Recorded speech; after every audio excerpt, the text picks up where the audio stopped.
Time is precious, and so are our pets. So time with our pets is extra precious. That's why we started Dutch. Dutch provides 24/7 access to licensed vets, with unlimited virtual visits and follow-ups for up to 5 pets. You can message a vet at any time and schedule a video visit the same day. Our vets can even prescribe medication for many ailments, and shipping is always free.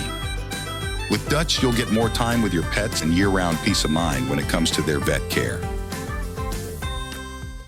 In this short episode, I'm answering a listener question about bicornuate uterus.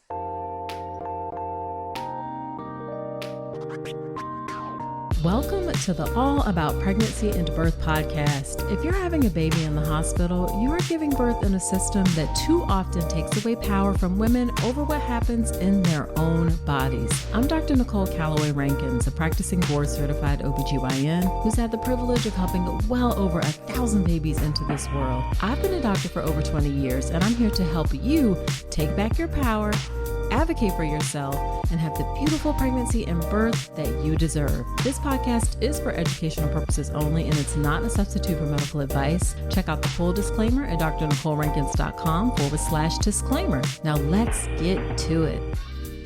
Hello there. Welcome to another episode of the podcast. Whether this is your first time listening or you have been here before, thank you for being with me today. In these short episodes that get released on Thursdays, I cover topics that can be covered quickly, or I share stories or what's on my mind. And now I have added answering listener questions. I got the question below from Monica. She sent it to me as a DM on Instagram, and it says, "Hi, Dr. Rankins. I love your podcast and just signed up for your free birth plan class. I'm in my first trimester. This is my first pregnancy, and I'm a little nervous. I was born with 1 kidney and a bicornuate uterus. I'm learning I may be at higher risk for breech and may have to have a C-section. Maybe this can be a small topic for a future podcast. Any information you have about women with a heart-shaped uterus giving birth would be amazing, and if vaginal birth is possible. Thank you for all you do. You are wonderful." Well, thank you so much, Monica, for sending me that message. And yes, I can answer the question of what are the things that folks may encounter when they have a heart-shaped uterus. Now, before we get into that, Monica says she signed up for my free birth plan class and she's only in her first trimester. I love it. I love someone who is proactive about getting ready for their birth. And I hope that you are also proactive about getting ready for your birth, and check out my free birth plan class, Make a Birth Plan the Right Way. It gives you a step-by-step process for making a birth plan that actually works to help you have the birth that you want. The class is completely free. You get a nice workbook that goes with it. Folks really just love the class. So you can check out the birth plan class at drnicolerankins.com/birth plan. So let's talk about bicornuate or heart-shaped uterus. So a bicornuate uterus is a congenital anomaly where the uterus is shaped like a heart with a deep indentation at the top. Normally it's kind of shaped like a pear, but with this, it's shaped more like a heart. And the condition occurs during fetal development when the uterus does not fully fuse, resulting in a uterus that has 2 separate cavities. Now, the uterus actually starts out as 2 separate structures, and they fuse together to form one uterus. And when they don't fully fuse, that's when you have that heart-shaped uterus, or bicornuate uterus is the medical term. Now, when the cavities don't fuse at all, that's called a uterine didelphys, and that's when you have 2 separate completely uteri. As a matter of fact, there was a story in the news, I want to say maybe in January of this year, where a woman had twins and each one of the babies was in a separate uterus. The impact of a bicornuate uterus on a pregnancy can really vary. It's hard to give specific numbers. It's just really, really variable. In some cases, or in many cases, I should say, you have no difficulties at all, either getting pregnant or carrying a pregnancy to full term. However, there are potential complications that are associated with a bicornuate uterus, including increased risk of miscarriage. Women with a bicornuate uterus may have a higher risk of miscarriage compared to those those who have a normal shaped uterus, this risk is particularly elevated in the second trimester. And it's really hard to find specific numbers for all of these things. Most of the things I read was just like increase. So I wish I could give a little bit more specific information. But there is an increased risk of miscarriage. There is also an increased risk of preterm birth.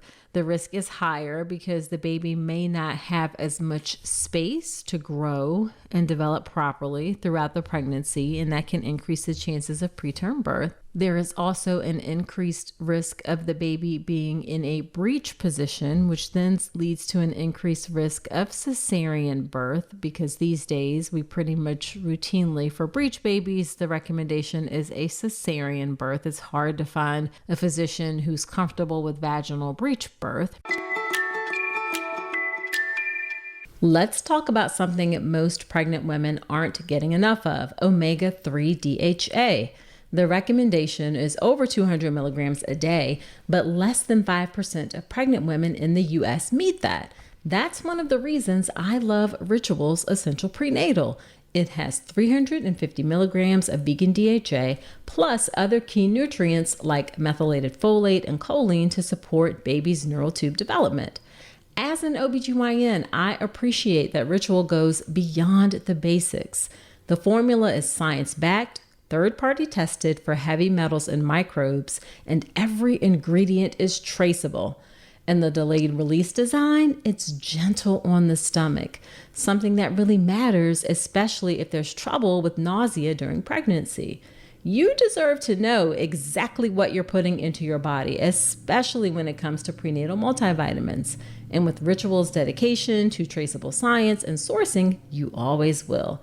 See for yourself with 25% off your first month at ritual.com/Dr. Nicole. Start Ritual or add Essential Prenatal to your subscription today.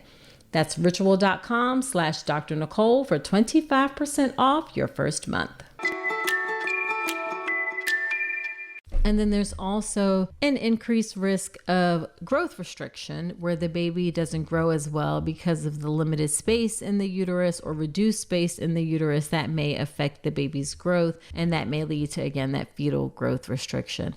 Now, I don't want to be all doom and gloom for sure, because it is not all doom and gloom.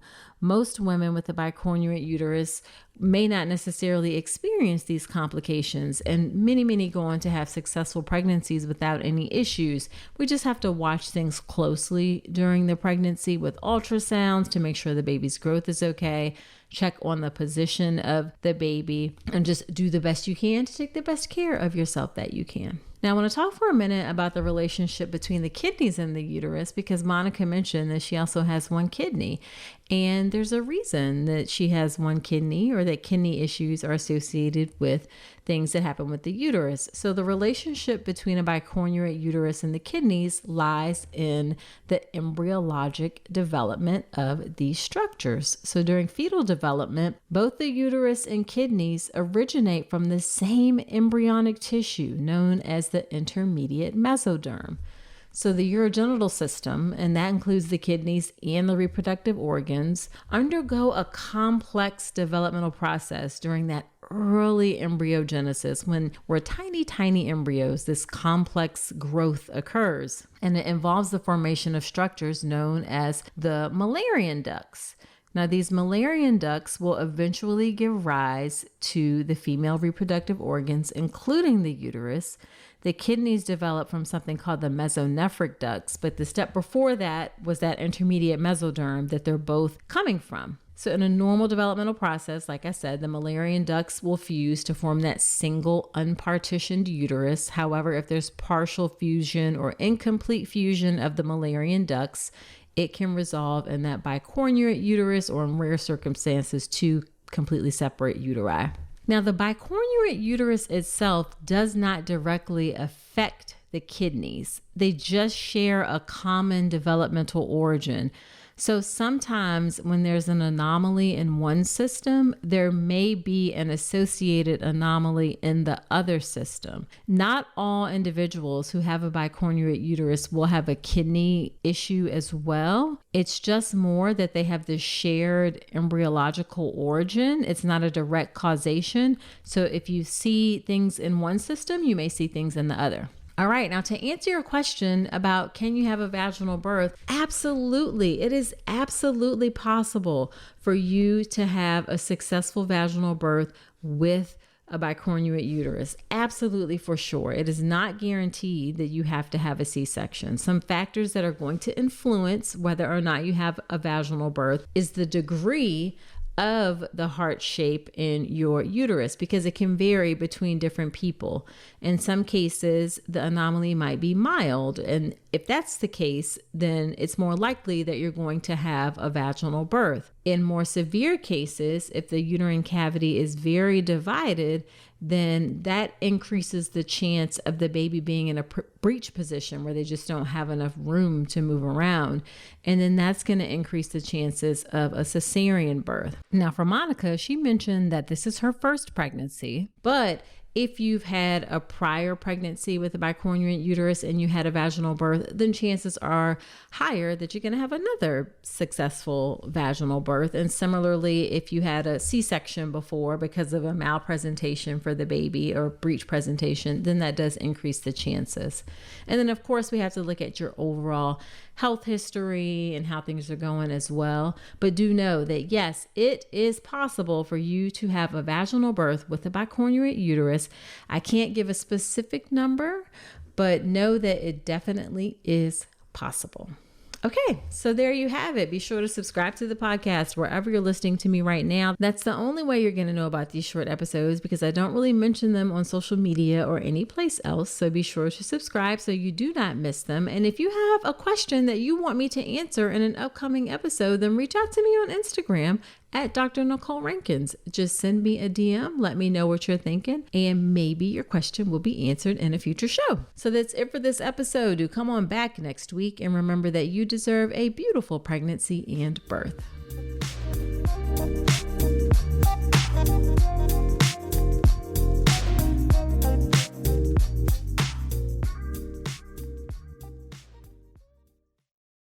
Time is precious, and so are our pets. So time with our pets is extra precious. That's why we started Dutch. Dutch provides 24/7 access to licensed vets with unlimited virtual visits and follow-ups for up to 5 pets. You can message a vet at any time and schedule a video visit the same day. Our vets can even prescribe medication for many ailments, and shipping is always free. With Dutch, you'll get more time with your pets and year-round peace of mind when it comes to their vet care.